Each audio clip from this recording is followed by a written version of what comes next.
Wow. That's unbelievable.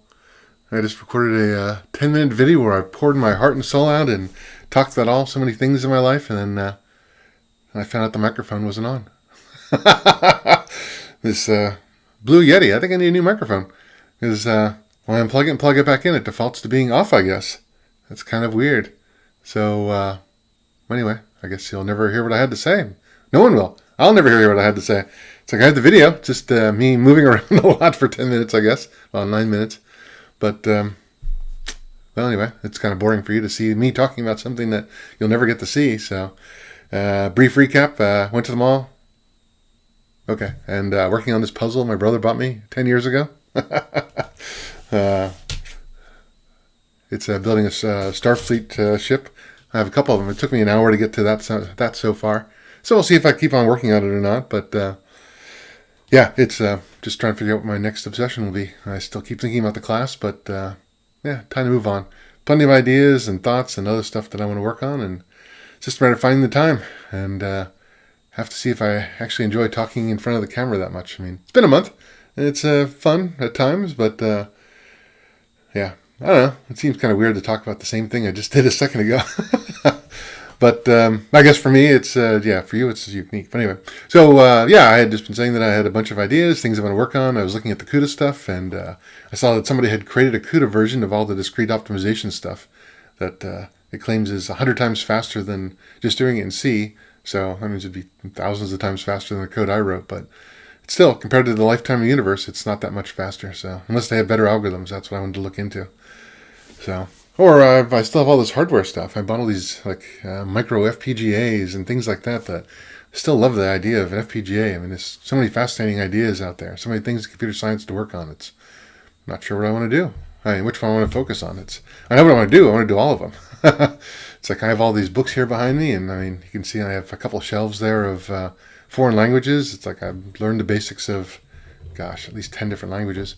And all the ones up there are sci-fi and psychology, and yeah. So I have tons of stuff I'm doing and lots of stuff I want to do, but when I look at all the code stuff, it's like I still keep getting obsessed over stuff. I mean, I like performance tuning and looking at the halide stuff. It's like, well, okay, I have a couple days left. I want to go back and try rewriting mine to optimize for the 4-player, because that's the one I'm missing out on. And 2-player, mine's pretty good, but it's all the 4-player stuff. And sure, I can make it better, and but it's one of those obsession things. It's like I have to be obsessed with it, I think. Same thing with most of the programming stuff. It's like once I'm obsessed, that's all I think about, and then I'll solve the problem. But until then, it's just kind of like, oh, okay, it's interesting. It's a background problem. And the same with the discrete optimization class. I mean, I finished it, and I thought, okay, I'm over with it. But that's been like 2 days now, and I still keep thinking, ooh, I should go back and fix that. Or I can make that better. Or there's better ways of doing that. I mean, there's always things I can learn. I mean, I can spend probably a year just working on different stuff like that and coming up with better and better ways of doing it. But at some point, I have to cut it off and say, well, try something new. I mean, move on. There's so many things to try. Or is it better to go the other way and just become obsessed with that, and that's it? Become a discrete optimization person. But yeah, I had mentioned something about compilers. I had a bunch of compiler code I'd written before about optimization. I really want machines to do the learning for me. I mean, I spent my life watching and learning. I mean, I watched the Halite stuff, and then I wrote my code based on how I saw my bot compared to other people, and then I saw what they did, and I did it myself. It's like, okay, well, how about the computer doing that for me? It's like, sure, once I figure out the rules, the computer will do the rules for me, so I can watch and say, oh, when there's 100 chips on the screen, then I should do this. If there's this, then I should do that. And sure, I can do that, but I wanted to learn that. I wanted to learn that when there's 100 chips on the screen, or when there's resources are low, or things like that, without me having to explicitly say that. And I haven't really seen a good path for that yet, but that's something I want to continue exploring.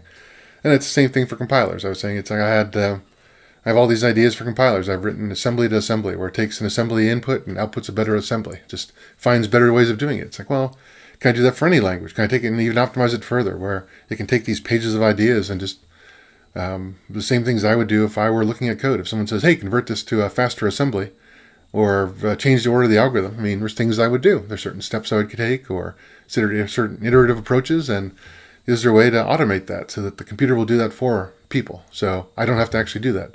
I mean, because I'd like to see everything to be fast, but there's only so much of me. I can't spend all my time optimizing code. There's other things I like to do as well, and other coding things I want to learn. So, well, that's kind of a recap of what it was. So, oh, there's a lot of other funny stuff. Oh, you missed the jokes. Oh, there was jokes aplenty. Oh, I was laughing.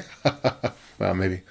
But anyway, I guess I'll try to put together some actual thoughts and notes for our next video, and it won't be just much of me sitting here going, oh, I don't remember.